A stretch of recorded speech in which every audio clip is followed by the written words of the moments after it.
name is Rich Buchanan. I'm the Vice President of Marketing at Sling Media. All right. And you got a couple cool new products coming out that are being announced at CES. What are those? So, the first product we announced here at CES is the Sling Catcher. Number one request from our Slingbox owners is the ability to transfer their TV content via Slingbox to another TV rather than to just a laptop or a cell phone. So, think of the Sling Catcher as Sling Player for the TV. Like you think of Sling Player on your laptop, except this is designed for a TV. It comes with a remote control, allows you to change channels, do everything you would do in the living room on any TV in another room around your house, or for that matter, around the world. So it's kind of like a Slingbox in reverse. It's exactly the way to think of it. It's a Slingbox in reverse. What's the I/O on the back of that? The product's designed to take input via the internet, of course, preferably over your home LAN so you have the highest possible speed connection. And the output on the back of the box is either a composite S component or HDMI. So it can output an HD signal? It can output an HD signal, that's correct. All the way up to 1080p, or are we limited 1080, to? 1080i. 1080i, so 720p as well? 720p. Okay, and then how do I get that content from how do I push it to that box? Is that coming from other Sling boxes Coming or from players? the other Sling box. The second generation of Sling boxes that were introduced in October are all capable of streaming at about 8.5 to 9 megabits a second now, and through firmware advances we'll continue to push the envelope of how fast we can push data from one Sling box to another. So this is how we're pushing the data from a high definition input in a Sling box to another TV located elsewhere. Well, even 9 megabits, that's a pretty large pipe. That's a lot of data. A standard definition DVD goes no higher than 8 today. Yeah, that's right. So you should be able to push it, and those are MPEG 2. What codec do you use to actually? Right now we're using Windows Media codec. So the VC1? So it's a VC1 style codec. The beauty of the Slingbox is that it's DSP based, and so we can change the codecs that are used as codecs evolve and change over time. We're continually tuning and tweaking the DSP algorithms inside the Slingbox to improve performance. Now you've also announced a little bit before CES the Pro version of Slingbox, which allows for that HD input via component HD. That's right. Go ahead. The Slingbox Pro was the first product designed to really embrace the HD world.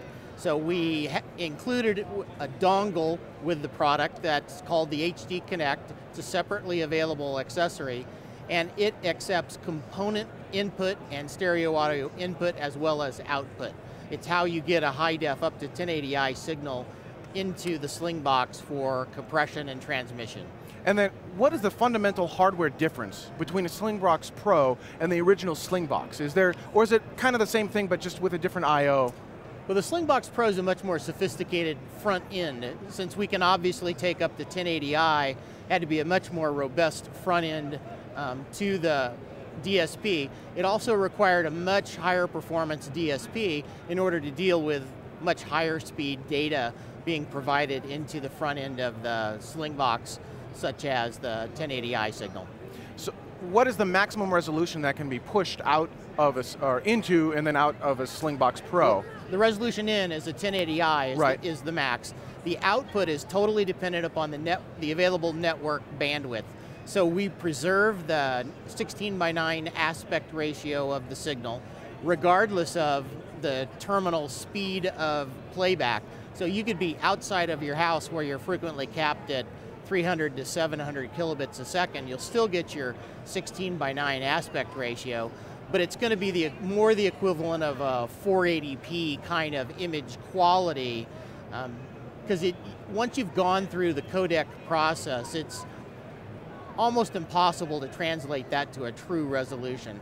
So we start with the full D1 frame on the inside, anamorphically scale it to fit into a D1 frame, transmit the D1 frame because the codecs utilize a D1 frame size for their input source, and then anamorphically stretch it on the back end to get back to the full correct aspect ratio of the high def signal. So we're essentially coming in 1080i, so 1920 by 1080 interlaced, and then or it's 720p or whatever your input is, and then you're scaling that to D1, I believe, is 720/46. That's correct. And then you're scrunching it down and then compressing it to whatever it needs to be compressed at on the. So if I'm on a cell phone, it's gonna figure out what it needs to do. Maybe 200 kilobits a second on a cell phone. But if I'm on my home local area network that's a gigabit, it's going to shoot whatever it can and then stretch that back out in the software. That's correct. So I won't be able to take my true 1080i in and out. I'm going to end up with a 480p signal wherever I am. It's going to be similar to a 480p signal in quality. As we continue to improve the algorithm performance on the Pro, we expect to get more to a 720p performance on the output side of the signal. It's why we included the HDMI connector for the maximum possible resolution. So that's a software thing then, not necessarily hardware at this time. It's a software thing. So if you, for example, bought the Slingbox on July 1st, 2005, when the first day we shipped the product, we could only stream that product at that day roughly 800 kilobits a second. We've since improved that same product to now 2.5 megabits per second just with software optimizations of the DSP. So we're now launching the Slingbox Pro at 8.5 megabits a second. We expect to push that well beyond that. What about the reverse version? The Catcher, the Sling Catcher. Are we going to have the same limitations on that box, or is it different hardware, or is it kind of hardware agnostic? Is it just passing the signal through? It's hardware agnostic. It's passing the signal through. It's doing a straight decode, so it's garbage in, garbage out, high quality in, high quality out. So it's a straight decode box. It doesn't have any encoding capabilities, and it's got a gigabit network input, so you've got plenty of bandwidth on the front side of the box to get into it. I believe the Sling players are available now in major retail stores. The 3 new players. The 3 new Sling boxes are available in all major retailers in North America. And then the Catcher. The Catcher is going to be available mid-summer. So look for it in stores early August timeframe. Do you have an estimated MSRP on that? It's going to be below $200, and we're struggling how far below $200 we can get it. Trying to buy components in advance is a very difficult science.